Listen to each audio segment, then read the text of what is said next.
కురుక్షేత్ర యుద్ధంలో జరిగిన ఒక సంఘటన.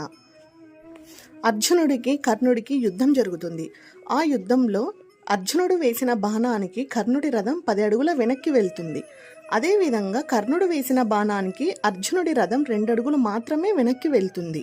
అది చూసి అర్జునుడు కృష్ణుడితో ఇలా అన్నాడు, చూసావా కృష్ణ, నేను వేసిన బాణానికి తన రథం 10 అడుగుల వెనక్కి వెళ్ళింది.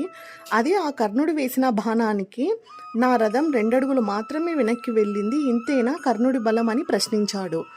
అందుకు శ్రీకృష్ణుడు చిన్నగా నవ్వి, పార్థ, నీకు ఇంద్రుడు ఇచ్చిన గాంధీవం ఉంది. అలాగే నీ రథం మీద సాక్షాత్తు హనుమంతుడే జెండాపై కపిరాజుగా వెలసాడు. జగత్తునే కాపాడే నేను నీ రథసారథి.